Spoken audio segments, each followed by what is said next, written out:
নমস্কার, welcome to অপটিউন। So আজকে তোমাদের এই মিউজিক প্রোডাকশনের দ্বিতীয় ক্লাস। সো আজ থেকে স্টার্ট হবে মিউজিক থিওরি। তোমাদের মধ্যে অনেকজনই হয়তো এই মিউজিক থিওরির অনেক কিছুই জানো, হতে পারে অনেকজন আছো যাদের মধ্যে অনেক আবার মিসকনসেপশনও আছে। তো আমরা কিন্তু এই মিউজিক থিওরিটাকে একদম পুরোপুরি বেস থেকে স্টার্ট করব এবং অ্যাডভান্স অবধি যাব। তো জাস্ট প্রত্যেকটা লেকচারকে ভালো করে দেখবে।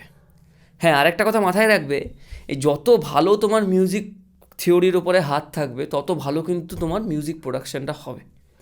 তো মেক শিওর যে একটা নোটবুক নিয়ে বসবে যেখানে প্রত্যেকটা জিনিস নোট আউট করবে এবং বাড়িতে একবার মেমোরাইজ করার চেষ্টা করবে। ওকে, সো লেটস স্টার্ট।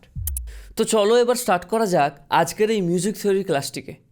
তো সবার প্রথমে আমাদেরকে জানতে হবে নোটস কী। নোটসের বাংলা অর্থ হলো সুর। চলো একটা সিম্পল এক্সাম্পল দিয়ে আমরা নোটস কি বোঝার চেষ্টা করি। তোমরা এখানে একটা পিয়ানো কিবোর্ড দেখতে পাচ্ছ যেখানে অনেকগুলো হোয়াইট কিজ রয়েছে এবং অনেকগুলো ব্ল্যাক কিজ রয়েছে।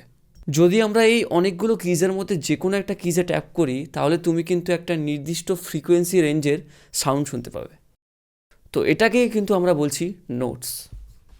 তো ওয়েস্টার্ন ল্যাঙ্গুয়েজ অনুসারে আমরা নোটসকে দুটি ভাগে ভাগ করি, একটি স্ট্যান্ডার্ড নোটস এবং একটি সার্ভ বা ফ্ল্যাট নোটস। তো স্ট্যান্ডার্ড নোটগুলি কী কী? C, D, E, F, G, A, B. ওকে, বাংলায় যদি আমরা বলি সা, রে, গা, মা, পা, ধা, নি। সাটা কেন বলছি না? কেননা সি বা সাটা একবার রিপিট খাচ্ছে, ওই জন্য আমরা সেটা বলছি না। তাহলে কী কী নোটস পেলাম স্ট্যান্ডার্ডে? আমাদের টোটাল 7টি standard note, C, D, E, F, G, A, B. Okay, এবং কিছু ফ্ল্যাট বা শার্প নোটস রয়েছে। এখন অতটা কনফিউজ হওয়ার দরকার নেই, আমরা একটি এক্সাম্পলের দ্বারা জিনিসটাকে পুরোপুরি ক্লিয়ারলি জানবো। ওকে, তো চলো এক্সাম্পলে যাওয়া যাক। তো আমরা এখানে একটা মিউজিক্যাল কিবোর্ড দেখতে পাচ্ছি যেখানে কিছু হোয়াইট কি রয়েছে এবং যেখানে কিছু ব্ল্যাক কি রয়েছে। তো এখানে হোয়াইট কিগুলো হচ্ছে তোমাদের স্ট্যান্ডার্ড নোটস, যেরকম C, D, E, F, G, A, B. ঠিক আছে, এই 7টি হচ্ছে তোমাদের স্ট্যান্ডার্ড নোট। আমি রেফারেন্সের জন্য এখানটায় আমি কিন্তু সি মেজর স্কেলটাকে নিয়েছি। স্কেল কি আমরা পরে ভালো করে জানবো, তো এখন অতটা প্যানিক করার দরকার নেই। জাস্ট দেখো যে এখানে হোয়াইট নোটসগুলো হচ্ছে তোমার স্ট্যান্ডার্ড নোটস এবং ব্ল্যাক নোটসগুলো হচ্ছে তোমার শার্প বা ফ্ল্যাট নোটস। তো হোয়াইট নোটসগুলো কী কী? এখানে C, D, E, F, G, A, B, এই 7টা হচ্ছে তোমার স্ট্যান্ডার্ড নোটস। ঠিক আছে, আর বাকি ব্ল্যাক নোটসগুলো হচ্ছে তোমার শার্প বা ফ্ল্যাট নোটস। এবার শার্প বা ফ্ল্যাট কি জানবো কেমনি? ওকে, তো শার্প মানে আমি তোমাদেরকে একটা ট্রিক দিচ্ছি এখানে, মানে শার্প বা ফ্ল্যাট নোটগুলোকে চেনার। তো ট্রিকটা কি? যে কোনো হোয়াইট স্ট্যান্ডার্ড নোটের সামনে বা ওপরে যেই ব্ল্যাক নোটসটিকে তুমি দেখতে পাবে সেটি হচ্ছে তোমার শার্প নোটস। এক্সাম্পল, এখানে হোয়াইট নোট সি, সি এর সামনে তুমি কি দেখতে পাচ্ছ? সামনে বা ওপরে যেটাই বলো, তার সামনে দেখতে পাচ্ছ তুমি একটা ব্ল্যাক নোটস যেটা হচ্ছে সি শার্প। সেরকমই ডি এর সামনে ডি শার্প, ই এর পরে কিন্তু কোনো ব্ল্যাক নোট নেই। ওকে, ক্লিয়ার?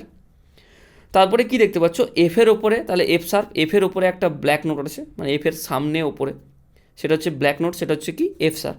সেরকমই জি এর সামনে জি শার্প, এ এর সামনে এ শার্প। তো শার্প জিনিসটা কি ক্লিয়ার হলো? এবারে বি এর সামনে আমরা কোনো রকমের ব্ল্যাক কি দেখতে পাচ্ছি না। এবার আসা যাক ফ্ল্যাট নোটসে। তো সিমিলারলি ফ্ল্যাট নোট চেনারও তোমাদেরকে একটা ট্রিক দিচ্ছি। যে কোনো হোয়াইট স্ট্যান্ডার্ড নোটের পেছনে যেই ব্ল্যাক নোটটি তুমি দেখতে পাবে সেটিকে বলছে ফ্ল্যাট নোট। দেখা যাক, এখানটায় আমি কি দেখতে পাচ্ছি? ডি এর পেছনে কি নোট আছে? ডি এর পেছনে যে ব্ল্যাক নোটটি আছে সেটি হচ্ছে কিন্তু ডি ফ্ল্যাট। ওকে, ই এর পেছনে যেই নোটটি আমি দেখতে পাচ্ছি ই ফ্ল্যাট। এফের পেছনে কি কোনো ব্ল্যাক নোট আছে? একদমই নেই। এবার হচ্ছে জি এর পেছনে যেটা ব্ল্যাক নোট জি ফ্ল্যাট, এ এর পেছনে ফ্ল্যাট নোট এ ফ্ল্যাট, বি এর পেছনে ফ্ল্যাট নোট বি ফ্ল্যাট। এবারে এখানে কিছু এক্সেপশন রয়েছে, যেমন আমরা তোমাদেরকে বললাম যে যে কোনো হোয়াইট স্ট্যান্ডার্ড কি এর সামনে কোনো ব্ল্যাক কি থাকলে তাকে শার্প বলে, বা পেছনে কোনো ব্ল্যাক কি থাকলে তাকে ফ্ল্যাট বলে। এবারে একটু দেখো, ই এর সামনে কোনো রকমের কিন্তু ব্ল্যাক কি নেই, তার মানে কি ই এর কোনো শার্প হয় না? তা কিন্তু একদমই না। এখানে ই এর শার্পটি হবে এফ নোটটি, তাহলে আমরা ই এর শার্প এফ নোটটিকেই বলবো। ক্লিয়ার? সিমিলারলি এফের পেছনে কিন্তু কোনো রকমের ব্ল্যাক কি নেই, তার মানে কি এফের ফ্ল্যাট হয় না? সেটাও কিন্তু একদমই না। এফের ফ্ল্যাট এখানে ই নোটটিকে আমরা বলবো, তাহলে ই এর শার্প হবে এফ নোটটি এবং এফের ফ্ল্যাট হবে ই নোটটি। সিমিলারলি বি এর ক্ষেত্রেও বি এর শার্প হবে সি নোটটি এবং সি এর ফ্ল্যাট হবে বি নোটটি। তো অতটা ভেজাল বরাবর দরকার নেই, জাস্ট একটা জিনিস মাথায় রেখো যে আমরা ই শার্প এফ ফ্ল্যাট এগুলো অত ইউজ করি না, ঠিক আছে? তো জাস্ট আমি তোমাদেরকে বললাম যাতে তোমাদের নলেজের ডেপথটা আরও বাড়ে, দ্যাটস ইট, এইটুকুই। কিন্তু জাস্ট মনে রাখবে এই স্ট্যান্ডার্ড নোটগুলো C D E F G A B C এবং তোমার যেগুলো শার্প বা ফ্ল্যাট নোট আছে, ঠিক আছে? তো চলো আরেকটি জিনিস তোমাদেরকে দেখানো যাক।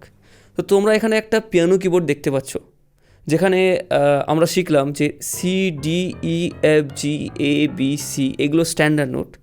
তো দেখতে পাবে কিন্তু স্ট্যান্ডার্ড নোটগুলো আবার রিপিট খায়, মানে যে এখানে হোয়াইট স্ট্যান্ডার্ড নোটগুলো আমরা দেখতে পাই পিয়ানো কিবোর্ডে, ওটা কিন্তু একটা নির্দিষ্ট ইন্টারভাল পর আবার রিপিট খায়। কীরকম?